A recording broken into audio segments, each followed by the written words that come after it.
Welcome back to the Unfiltered Political Lens, where we cut through the headlines, challenge the assumptions, and take a deeper look at the forces shaping America and the world.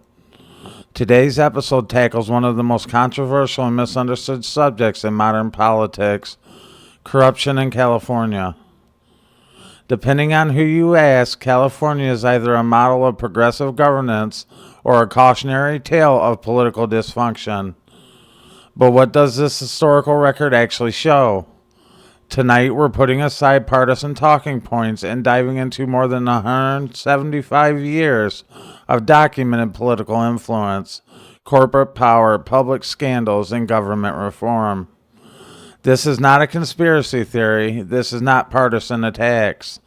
This is a fact-based examination of how power is operated in America, most populous state, from the gold rush to the present day. To understand California's political system today, we have to go back to the beginning. California entered the Union in 1850 during the height of the gold rush. Wealth poured into the state almost overnight. The mining fortunes were made and lost, and values exploded, and the government institutions struggled to keep pace with rapid growth. Whenever the large amounts of money flow into a developing system, the opportunities for influence and corruption often follow. California was no exception. By the late 19th century, one organization had become so powerful that the critics gave it its nickname that still echoes through history books today: the Octopus. That organization was the Southern Pacific Railroad. The railroad executives wielded enormous influence over lawmakers, regulators, and public policy. Critics argued that the elected officials were increasingly serving corporate interests rather than the citizens who elected them.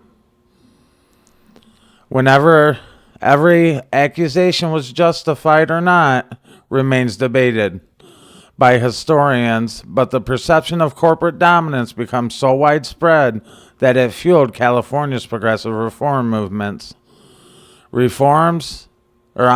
reformers sought to reduce the influence of powerful corporations and return greater control to the voters. The struggle between money and government did not end with the railroad era. Instead, it evolved. As California grew into one of the largest economies in the world, new centers of power emerged. The developers and energy companies, labor organizations, financial interests, technology firms, and the advocacy companies, labor organizations, financial interests, technology firms, and the advocacy groups all sought influence over public policy. The battleground shifted from railroads to regulations, from land grants to lobbying, but the underlying question remained the same: who really influences the government decisions? I think we all know how it operates nowadays, but nonetheless. Following the Watergate scandal in the 1970s, California voters demanded stronger safeguards against corruption. The result was the Political Reform Act of 1974.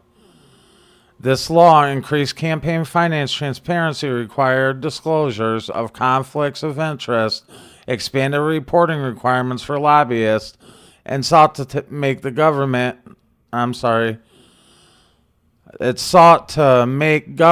more accountable to the public. It represented one of the most ambitious ethics reform efforts in the nation's history. And yet, despite those reforms, corruption scandals continued to surface. One of the most shocking examples occurred in the city of Bell, California. For years, local officials operated with little public scrutiny. The investigations eventually revealed that the city had leaders awarded themselves extraordinarily high salaries and compensation packages funded by the taxpayers. The prosecutors alleged that public funds were treated like a private bank account. The arrests followed, convictions followed, and the scandal shocked the nation because it demonstrated how the corruption can thrive when there's no oversight, or it is too weak of oversight, that's how they got away with it. There was weak and public participation was low in doing the oversight on these people. And Bell was not alone. Southgate became the center of another major corruption investigation involving the allegations of favoritism, abuse of public authority, and manipulation of government contracts. The federal investigators spent years examining how political power was allegedly used for personal and political gains. The case became another reminder that corruption is often most dangerous when it occurs far from the national spotlight. Los Angeles, one of the most influential cities in America, has also experienced major corruption investigations. Federal prosecutors uncovered schemes involving developers, political donations, government approvals, and public officials. The allegations centered on a familiar theme, the exchange of influence for benefit. When billions of dollars are tied to a land development, zoning decisions, and regulatory approvals, the opportunities for corruption inevitably increase. And beyond the individual scandals, the critics have long questioned the roles of the corporate influence in California politics. Utility giant PG&E has often been cited as an example of the enormous financial power some corporations possess in Sacramento. Through lobbying efforts, campaign contributions, and political advocacy, the major corporations seek to influence legislation and regulatory decisions. It is important to make a distinction, however, here where lobbying is legal and political advocacy is legal, campaign donations are legal within established rules. The concerns raised by the critics is rather concentrated financial influence gives certain interests greater access to the policymakers than ordinary citizens possess.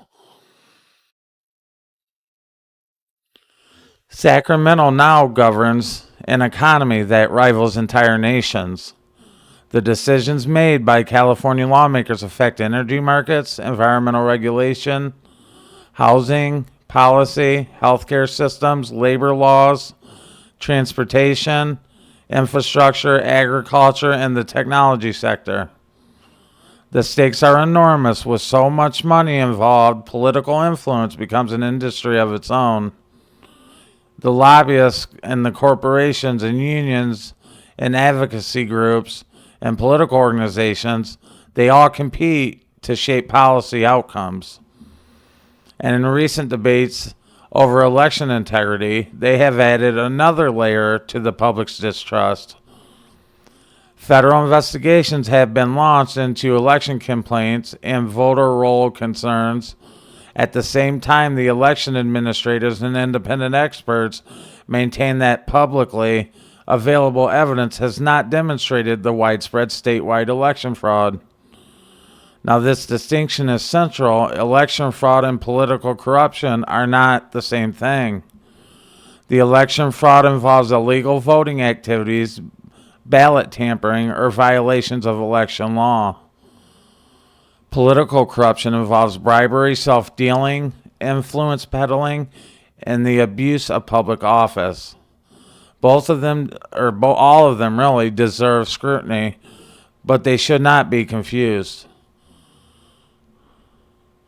One of the biggest mistakes in modern political discourse is assuming that corruption belongs exclusively to one political party. History does not support that conclusion, and the corruption scandals have involved Republicans, Democrats, business leaders, labor organizations, developers, local officials, and public agencies. The corruption follows power. Whenever power becomes centered, opportunities for abuse emerge. California size, wealth, and influence simply make those struggles even more visible. And the evidence shows that California has experienced documented corruption scandals throughout its history. It shows that the power of economic interests have repeatedly sought influence over the government. It shows that the reforms have improved transparency but have never completely eliminated the temptation of power. It also shows that the broad claims suggesting every institution is corrupt or every election is fraudulent are most supported by the available evidence. The true story of California is not simply one of corruption. It is the story of an ongoing battle between the transparency and the secrecy, accountability and influence, public service and private power. The names change, the industries change, and the political parties change. But the central question remains remarkably consistent across generations. Who really controls the government? Is it the voters? Is it elected officials? Or is it the individuals and organizations that have learned how to influence those elected officials behind the scenes? For more than 175 years, California has wrestled with that question. The power remains one of the most important political debates in America today. I want to thank you for tuning in to the Unfiltered Political Lens. If you have enjoyed this deep dive, please make sure to like, share, and subscribe. Your support helps this channel continue exploring the stories, history, context, and political realities that often get overlooked in today's fast-moving news cycle. Leave a comment below and let us know your thoughts. Do you believe that political corruption is primarily a California problem? Or is it the reflection of a broader issue facing governments across America? As always, stay informed, stay engaged, and never stop asking questions. We'll see you in the next one. And as always, peace.